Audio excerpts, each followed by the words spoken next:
আমাদের পরিষ্কার আছে, হাতে কাজ, পেটে ভাত, মাথায় ছাদ, বিজেপির অঙ্গীকার। মহিলারা এপ্রিলের লাস্টে সরকার হলে 1 মে 3,000 পাবে, আর মেয়ের প্রথমে সরকার হলে 1 জুন 3,000 টাকা পাবে। এটা আমার এবং রাজ্য সভাপতির ঘোষিত অবস্থান। বাকিটা সংকল্পপত্রে পাবেন। প্রধানমন্ত্রী সূর্যঘর, আয়ুষ্মান ভারত, বিশ্বকর্মা যোজনা, এলপিজি, আপনার উজালা 3 ভারতীয় জনতা পার্টি করবে। 11 কোটি লোক পশ্চিমবঙ্গে বাস করে, 7 কোটি লোক প্রধানমন্ত্রী অন্ন সুরক্ষা যোজনায় রেশন পাচ্ছে। পচা আটা খাওয়াবো না আমরা, ভালো গমটাই দেব। এফসিআই ভালো গমটা দিচ্ছে, মমতা পাচার করছে বাংলাদেশে, পোকা গমটা পিষে প্যাকেটে ঢোকায়। আমরা এলেই ভালো গমটা পাবেন, ফ্রেশ গম। 7 কোটি লোককে মোদিজি দিচ্ছে, কাউকে ফোন করতে হয়নি। মোদিজি 40 লক্ষ বাড়ি দিয়েছে, ওরা বেচে দিয়েছে 30,000 কোটি টাকার প্রধানমন্ত্রী আবাসে।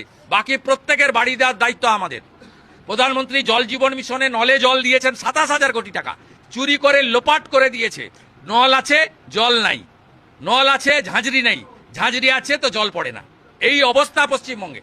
14 কোটি শৌচালয় দেশে হয়েছে, 72 লক্ষ শৌচালয় বাংলায় দিয়েছে। তৃণমূল পায়খানাও খেয়ে ফেলেছে।